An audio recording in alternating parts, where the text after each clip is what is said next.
안녕하세요. 아포입니다. 오늘은 주말이고 해서 좀 편하게 입고 방송을 진행하고요. 어제 제가 좀 특별한 장소를 다녀왔습니다.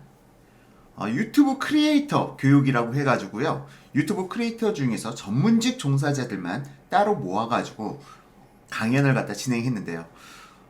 그 자리에 참석하신 분들을 보니까 정말 놀랍더라고요. 진짜 사회의 전문직들, 의사라든가 회계사라든가 아니면 세무사, 뭐 변호사분들도 계시고 수의사분들, 약사분들, 전문직에 종사하시는 분들만 따로 모아서 강의를 갖다 진행했는데 보면서 상당히 좀 저도 많은 자극을 받았습니다. 정말 우리가 생각하기에는 좀 사회적으로 어느 정도 이취가 됐다고 하면은 그렇게까지 열심히 노력해서 살 것 같지는 않은데 오히려 그런 분들이 더 삶을 치열하게 살고 있더라. 제가 고민하는 것 중에 하나가 번아웃 증상이었는데 오히려 이런 분들도 하나같이 번아웃 증상을 갖다 경험할 정도로 인생을 치열하게 살고 계신 분들, 그런 분들을 갖다 만나고 그런 분들과 함께 강의를 듣고 보니까 많은 자극이 됐고요. 이런 부분을 갖다가 생각하다 보니까 오늘은 이런 주제로 한번 편하게 그냥 여러분들과 소통하는 식으로 방송을 촬영하면 어떨까 싶어서 지금 촬영을 갖다 시작하게 됐고요. 자, 왜 당신은 가난할 수밖에 없는가? 라는 주제로 지금 방송을 갖다가 잡았습니다. 자, 왜 당신은 가난할 수밖에 없는가? 사실은 이 부분, 오늘은 상당히 철학적인 부분으로 넘어가서 얘기를 할 거예요. 왜 내가 가난한가? 라는 부분에 대해서는요, 사실상 이 부분은 유물론적인 가치관, 유물론적인 세계관에 지배되어 있는 사고방식이고요. 나는 무조건 부자가 될 수가 있다 라는 마인드를 갖는다는 것은 상당히 관념론적인 마인드입니다. 지금 유물론과 관념론을 얘기하니까 너무 어려워. 오늘 방송 뭐 철학 강의야? 라고 생각하실 수 있는데요. 이거는 그냥 제가 지금까지 책을 읽고 습득해온 그 지식들을 갖다 배경으로 해서 제 나름대로 해석 관점을 바꿔서 여러분들께 설명을 드리는 겁니다. 따라서 너무 어렵지 않게 방송을 이끌어 나갈 거예요. 먼저 유물론적인 세계관 그리고 관념론적인 세계관, 쉽게 이 두 개를 갖다 구분해서 얘기하자면은, 관념론적인 세계관은 정신이 물질을 지배한다라고 생각하는 것이 관념론적인 세계관이고요. 반대로 물질이 정신을 지배한다라고 생각하는 것이 유물론적인 세계관입니다. 자, 지금 약간 말이 어렵게 느껴질 수 있는데요. 예를 들어 볼게요. 실질적으로 개인이 내가 세상을 갖다가 개척하고 주도해 나갈 수가 있다고 믿는 게 관념론입니다. 반대로 유물론은 물질이 세상을 갖다 지배해요. 물질이 정신을 지배합니다.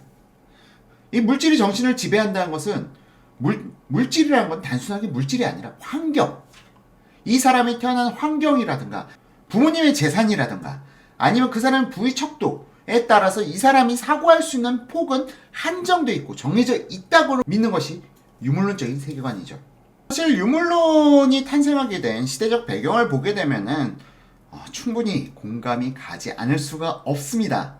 왜냐, 산업혁명 이후 자본가 계층 부르주아 그리고 노동자 계층 프롤레타리아, 이 둘 간의 계급은 형성이 되어 있었고, 부르주아의 자녀들은 지속해서 그 부를 갖다 이용해서 부르주아가 될 수가 있었던 반면, 프롤레타리아 노동자, 그러니까 방직 공장에 일하는 부모들의 자식들은 또다시 프롤레타리아가 될 수밖에 없는 경제적 악순환을 가지고 있던 시대였습니다. 이런 시대적 배경에 따라서 유물론적인 세계관이 이 시대를 갖다가 변혁의 소용돌이로 몰아넣는 것은 정말 어떻게 보면 지극히 당연한 현상이었죠. 자, 이 당시 시대가 어땠느냐?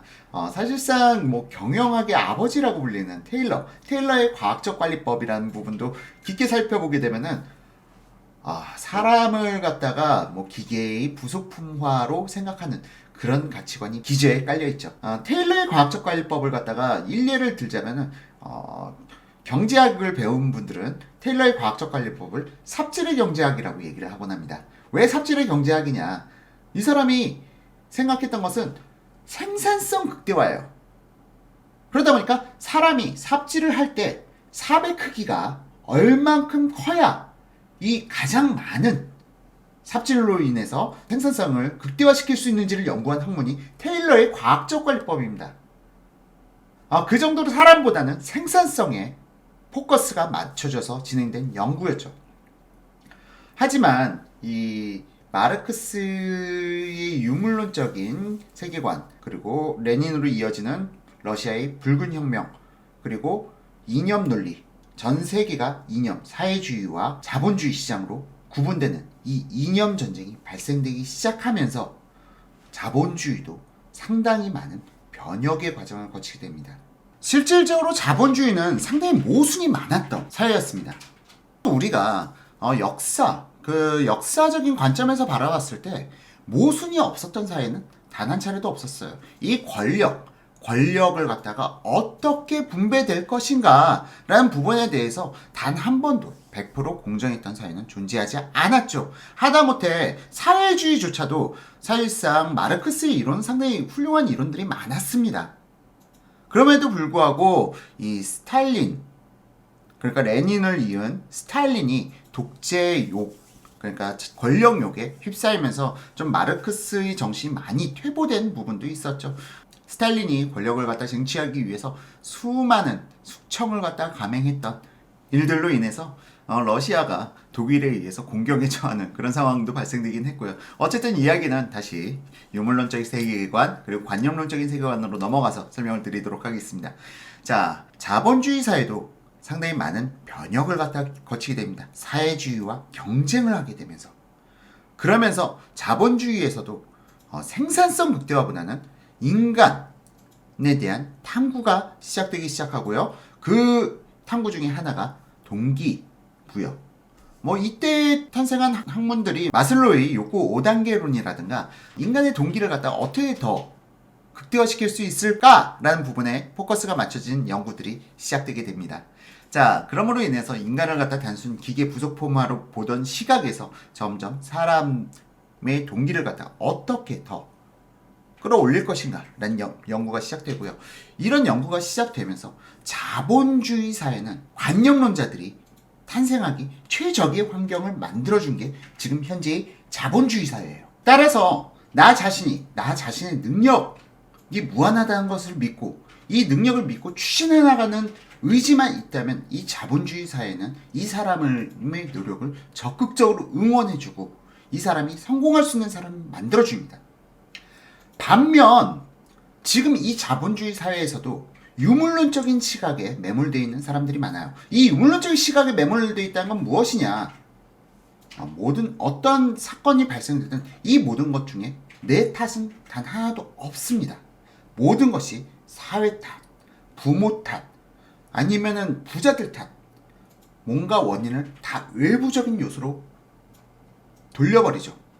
자, 이 원인을 외부적인 요소로 돌린다는 것은 무엇이냐? 인간은 생존의 본능이 있습니다. 생존의 본능에 따라서 자기 방어적 심리가 상당히 강해요. 자기 자신에 대한 합리화가 강합니다. 따라서 어떠한 원인에 대해서 이게 내 탓이라고 받아들이지를 못해요. 쉽게. 하지만 이 부분은 내 자신의 개선점이 크지 않다는 단점과 모순이 있죠. 실질적으로 모든 것이 다 내 탓이 아니라 사회 탓이 돼버리면 나 자신의 위치가 이 정도에 있는 사람인데 이 세상이 나를 몰라줘서 내가 더 성장을 못한다라고 생각하는 거예요. 하지만 관념론자들의 기본적인 마인드는 완전히 이것과 배치가 됩니다. 일단 관념론자에 가까워지면 가까워질수록 사회 탓을 안 합니다. 부모 탓을 안 합니다. 부자들 탓을 안 합니다. 이게 다 내 탓이 되는 겁니다. 그러므로 인해서 내 자신을 갖다 이렇게 높은 이슈에 나누는 게 아니라 내 자신을 바닥 밑에 끝까지 끌어내려요. 내 자신이 얼마나 하찮은 존재고 내가 얼마나 하잘 것 없는 존재인지 먼저 자각부터 합니다. 소크라테스가 네 자신을 알라라고 하죠? 주제 파악인가요? 저도 사실상 제 자신이 상당히 대단한 사람일 거라고 나 스스로 착각했지만 내 자신을 가장 하단에다 놓고 나서 내 자신이 얼마나 무지한가를 갖다 깨닫고 나서부터 새로 지적인 영역에 대한 탐구가 시작되기 시작했습니다. 자, 사실상 모든 원인은 나한테 있다라고 생각하고 내가 가장 바닥에 있어야 그 다음 차기 내가 밟아갈 수 있는 스텝, 이 스텝을 갖다 찾아 나갈 수가 있어요. 어디서부터 시작해야 되는지, 내가 부족한 게 무엇인지. 예를 들어서 내가 머리가 나쁘다, 내가 기억력이 나쁘다. 그럼 이걸 극복하기 위한 학습법은 내가 키가 작다, 내가 사람들 앞에서 뭐 말을 잘 못한다, 내 외모가 못생겼다. 그러면 이걸 극복할 수 있는 대안을 갖다 마련하기 시작합니다. 하지만 내 단점을 갖다가 난 이렇게 태어난 걸 어떻게 해? 난 이대로 살 수밖에 없어. 이런 유물론, 물질적인 부분에 내 정신이 지배당하고 있다면 이런 가치관을 갖기가 힘들죠. 관념론자들은 자신의 맹점을 명확하게 알고 인정합니다. 그래, 난 뚱뚱해. 난 못생겼어. 난 기억력이 나빠. 나는 연산 능력이 부족해. 이걸 스스로 인정하고 이 대안을 만들어가는 게 관념론자들이에요. 유물론자들은 나의 부족한 걸 갖다 인정하지 않습니다. 그리고 이걸 사회 탓, 주변 사람들 탓으로 모든 원인을 갖다가 돌려버리죠. 하지만 자본주의 사회는 어떤 사회라고 그랬죠? 관념론자가 되면은 이 자본주의 사회는 이 관념론자를 갖다가 적극적으로 지지하고 응원합니다. 이 관념론자가 되면 될수록 그리고 사실상 더욱더 치열하게 살기 시작하게 되죠. 자, 스스로 내 자신을 바닥에다 놓고 이 한 스텝 한 스텝 밟아갈 때마다 이 성취감을 느껴본 사람은요, 어떻게 하면 성공하는지 알게 돼요. 본능적으로. 학습 효과라고 할까요? 이 성취감을 한번 맛본 사람들은 계속 이 성취감을 갖다 어떻게 이끌어내는지 압니다.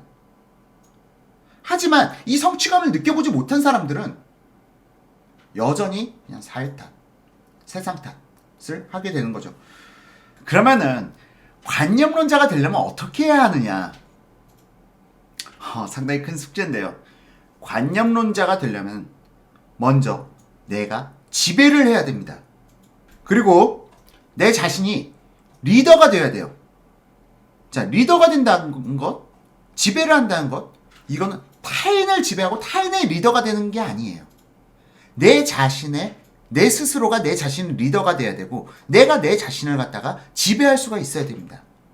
나의 욕구, 나의 본능으로부터 이걸 초월해서 더 높은 단계로 향하는 것이죠. 사람은 본능적으로 도전을 갖다 싫어합니다. 안정의 욕구 때문에 무서워하죠.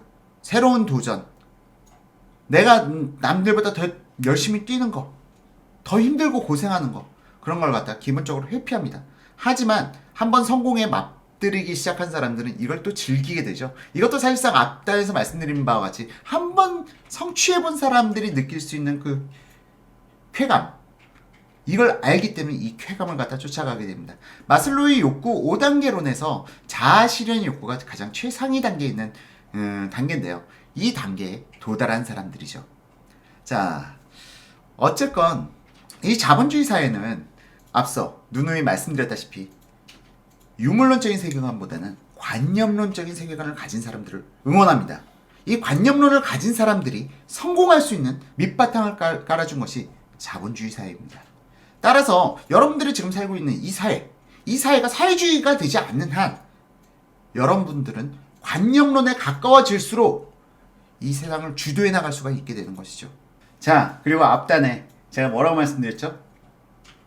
관념론, 정신이 물질을 지배한다. 자, 여러분들이 여러분의 정신을 지배했을 때 이 물질이라는 것은 자연스럽게 지배가 되는 것입니다. 자, 그렇기 때문에 항상 여러분들께서 무조건 뭐 돈만을 쫓아서라기보다는 내 자신, 지금 현재 위치가 어딘지 명확하게 파악하고 이 단점들을 극복해 나갈 수 있는 방안들을 갖다 모색하고 바꿔나가면서 인생의 변화를 갖다 한번 느껴보시는 건 어떨까 싶어서 이런 방송을 찍어봤어요. 자, 사실은 제가 유튜브 강의를 다녀와서 저조차도 상당히 뭐라고 해야 될까요? 제가 너무 나태해졌다라는 걸 갖다가 많이 느꼈습니다. 정말 뭐 의사고 변호사고 뭐 어느 정도 사회적 위치를 갖다 이루신 분들이 더 열심히 살기 위해서 유튜브를 촬영하고 열정적으로 세상을 도전해 나가는 모습을 보면서 많은 자극이 되었고, 이 자극된 부분, 그러면서 나름대로 생각이 빠져든 것들을 갖다가 여러분들께 읊어드렸는데요. 뭐 상당히 이번 방송은 뭐 객관적인 방송이 아닙니다. 제 개인적인 주관을 여러분들께 말씀드린 거고요. 이런 부분들이 사실은 제 자신을 갖다가 지금까지 만들어 오는 데 있어서 상당히 큰 도움이 되었던 생각들이죠. 자, 좀 약간 부끄럽습니다. 물론 이 방송을 보시는 분들 중에 저보다 훨씬 더 깊이 있는 철학관과 사고관을 가지고 계신 분들이 많이 있을 텐데요. 이 방송은 그런 분들보다는 지금 좀 힘든 분들, 뭔가 변화가 필요하신 분들을 위해서 한번 방송을 마련해 봤습니다. 아포유답지 않은 방송을 한번 진행해 봤는데요. 이번 방송 호응만 좋다면은 내가 내 자신을 변화시키는데 도움이 될 수 있는 그러한 영상들을 또 한번 또 준비를 해보도록 하겠습니다.